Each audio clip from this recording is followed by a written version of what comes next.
Hello, TED Women, what's up? Not good enough. Hello, TED Women, what is up? My name is Maysoon Zayid, and I am not drunk, but the doctor who delivered me was.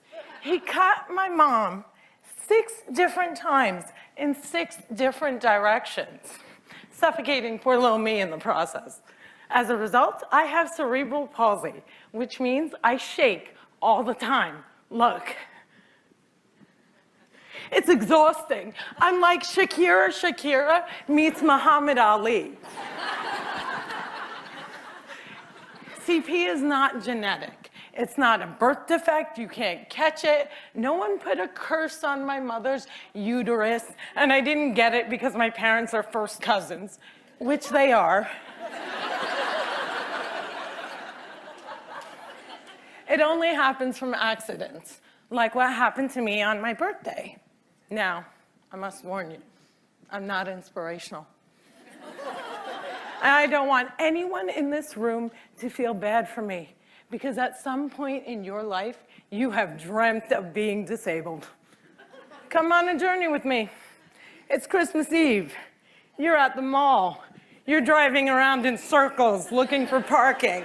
And what do you see? 16 empty handicap spaces. And you're like, God, can't I just be a little disabled?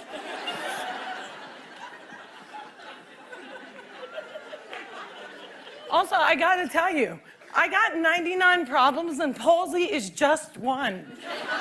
If there was an oppression Olympics, I would win the gold medal. I'm Palestinian, Muslim, I'm female, I'm disabled, and I live in New Jersey.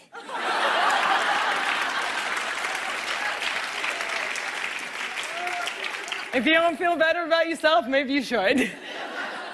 Cliffside Park, New Jersey is my hometown. I have always loved the fact that my hood and my affliction share the same initials. I also love the fact that if I wanted to walk from my house to New York City, I could. A lot of people with CP don't walk, but my parents didn't believe in can't. My father's mantra was, you can do it. Yes, you can. So, if my 3 older sisters were mopping, I was mopping. If my 3 older sisters went to public school, my parents would sue the school system and guarantee that I went too. And if we didn't all get A's, we all got my mother's slipper. My father taught me how I walk when I was 5 years old by placing my heels on his feet and just walking. Another tactic that he used is he would dangle a dollar bill in front of me and have me chase it. My inner stripper was very strong, and by the first day of kindergarten, I was walking like a champ who had been punched 1 too many times. Growing up, there were only 6 Arabs in my town, and they were all my family. Now there are 20 Arabs in town, and they are still all my family. I don't think anyone even noticed we weren't Italian.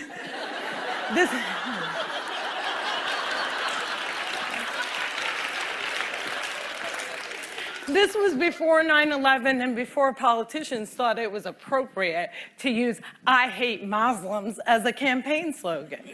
The people that I grew up with had no problem with my faith. They did, however, seem very concerned that I would starve to death during Ramadan. I would explain to them that I have enough fat to live off of for 3 whole months, so fasting from sunrise to sunset is a piece of cake.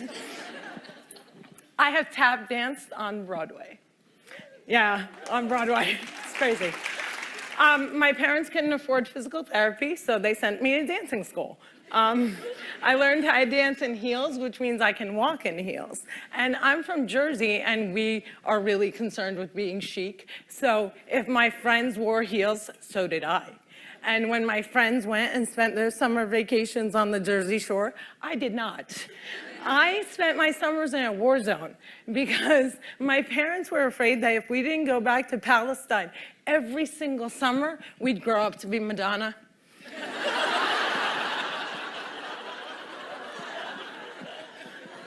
So summer vacations often consisted of my father trying to heal me. So I drank deer's milk, I had hot cups on my back, I was dunked in the Dead Sea, and I remember the water burning my eyes and thinking, it's working, it's working.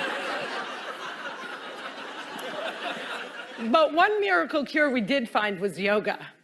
I have to tell you, it's very boring. But before I did yoga, I was a stand-up comedian who can't stand up.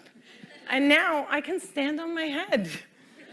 My parents reinforced this notion that I could do anything, that no dream was impossible. And my dream was to be on the daytime soap opera General Hospital. I went to college during affirmative action and got a sweet scholarship to ASU, Arizona State University, because I fit every single quota. I was like the pet lemur of the theater department. Everybody loved me. I did all the less than intelligent kids' homework. I got A's in all of my classes, A's in all of their classes. Every time I did a scene from The Glass Menagerie, my professors would weep. But I never got cast.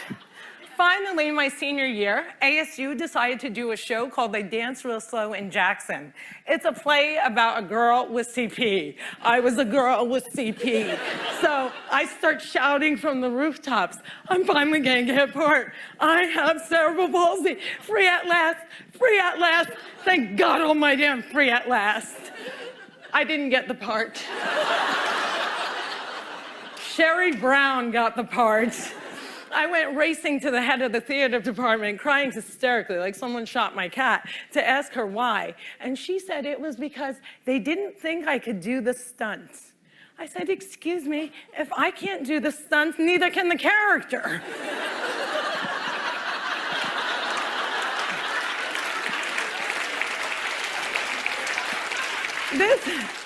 This was a part that I was literally born to play, and they gave it to a non-palsy actress. College was imitating life. Hollywood has a sordid history of casting able-bodied actors to play disabled on screen. Upon graduating, I moved back home, and my first acting gig was as an extra on a daytime soap opera. My dream was coming true, and I knew that I would be promoted from diner to wacky best friend in no time. But instead, I remained a glorified piece of furniture that you could only recognize from the back of my head. And it became clear to me that casting directors didn't hire fluffy ethnic disabled actors. They only hired perfect people, but there were exceptions to the rule. I grew up watching Whoopi Goldberg, Roseanne Barr, Ellen, and all these women had one thing in common. They were comedians. So I became a comic.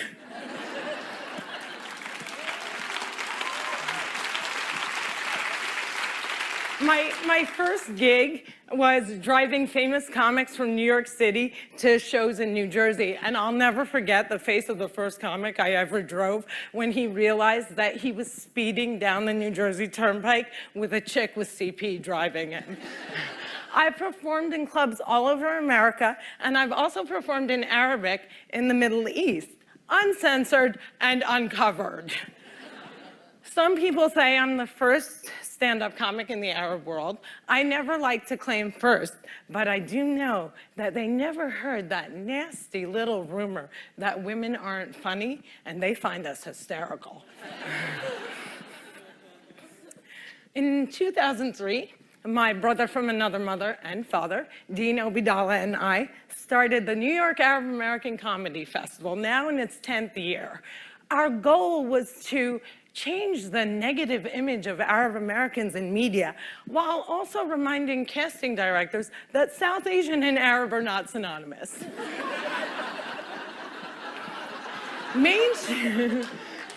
Mainstreaming Arabs was much, much easier than conquering the challenge against the stigma against disability. My big break came in 2010. I was invited to be a guest on the cable news show Countdown with Keith Olbermann. I walked in looking like I was going to the prom, and they shuffle me into a studio and seat me on a spinning rolling chair. So I looked at the stage manager and I'm like, excuse me, can I have another chair? And she looked at me and she went, 5, 4, 3, 2, and we were live, right? So I had to grip onto the anchor's desk so that I wouldn't roll off the screen during the segment. And when the interview was over, I was livid. I had finally gotten my chance and I blew it. And I knew I would never get invited back. But not only did Mr. Oberman invite me back, he made me a full-time contributor, and he taped down my chair.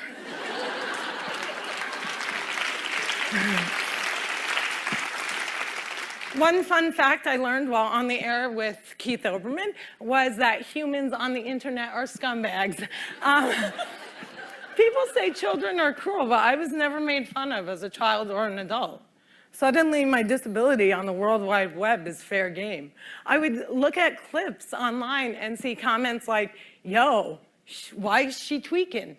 Yo, is she retarded? And my favorite, poor Gumby-mouthed terrorist, what does she suffer from? We should really pray for her. One commenter even suggested that I add my disability to my credits. Screenwriter, comedian, palsy. Disability is as visual as race. If a wheelchair user can't play Beyonce, then Beyonce can't play a wheelchair user. The disabled are the largest... Yeah, clap for them, man. Come on.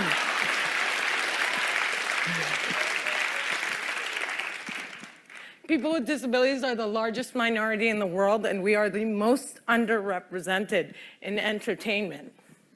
The doctor said that I wouldn't walk, but I am here in front of you. However, if I grew up with social media, I don't think I would be. I hope that together we can create more positive images of disability in the media and in everyday life. Perhaps if there were more positive images, it would foster less hate on the internet. Or maybe not. Maybe it still takes a village to teach our children well. My crooked journey has taken me to some very spectacular places. I got to walk the red carpet, flanked by soap divas Susan Lucci and the iconic Lorraine Arbus.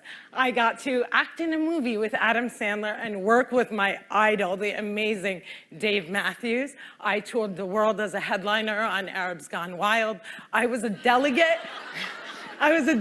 representing the great state of New Jersey at the 2008 DNC, and I founded Maysoon's Kids, a charity that hopes to give Palestinian refugee children a sliver of the chance my parents gave me. But the one moment that stands out the most was when I got, before this moment,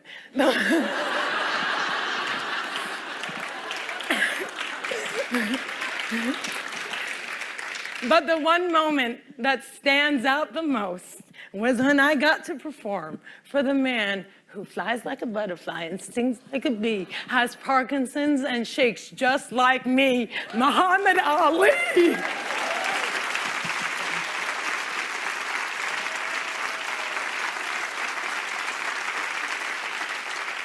It was the only time that my father ever saw me perform live, and I dedicate this talk to his memory. Allah yarhamak yaba.